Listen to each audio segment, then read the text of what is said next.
திராவிட முன்னேற்ற கழக தலைமையிலான அணிக்கு எதிராக 2026 சட்டமன்ற பொதுத் தேர்தலில் அண்ணா திராவிட முன்னேற்ற கழகத்தின் தலைமையில் பாட்டாளி மக்கள் கட்சி உள்ளிட்ட மிக வலிமையான மக்கள் பேர் இயக்கங்களை இணைத்துக் கொண்டு திமுக கூட்டணி இருக்கிற கட்சியில் நாளெல்லாம் ஒரே மேடையிலிருந்து அரசியல் செய்கிறார். அதிமுகவில் எடப்பாடி தனித்தே இயங்குகிறார். அது எப்படி ஒரு கூட்டணி பண்பு, கூட்டணி இலக்கணத்திற்கு அதுக்கான அந்த வடிவத்துக்கான சாயலே இல்லாமல் தனித்தே இயக்குகிற அந்த போக்கு இருக்குல்ல, அது பிழையானது. ஜனநாயக பண்புகளுக்கு மாறானது.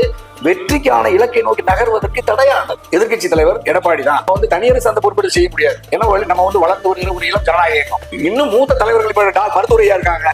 எப்பவாவது போய் மறு கலந்து பேசுறாங்களா? கூட்டணி எல்லாம் விடுங்க. ஒரு அரசியல்ல தமிழ்நாட்டுல ஒரு பெரிய அரசியல் மூத்தவர் இன்னைக்கு அவரு தான், ஐயா தான். மக்கள் களத்துல, கருத்தியல் களத்துல சாதி மதங்களை கடந்து ஒட்டுமொத்த தமிழ் சமூகத்தினுடைய இப்ப நீங்க மதுவுக்கு எதிரானதா இருந்தாலும், திரைப்பட மோகத்துக்கு எதிரானதா இருந்தாலும், ஒரு நவீன சமூகத்தை சீர்திருத்துவதற்கு மருத்துவரையா அவனுடைய அந்த நிழல் பட்ஜெட் நிதிநிலை அறிக்கையெல்லாம் பார்க்கணும். எடப்பாடியை போய் குறைந்தபட்சம் அவளை மரியாதை பேசி கலந்துரையாட ஒரு ஃப்ரெண்ட்லி அப்ரோச் இருக்கணும்.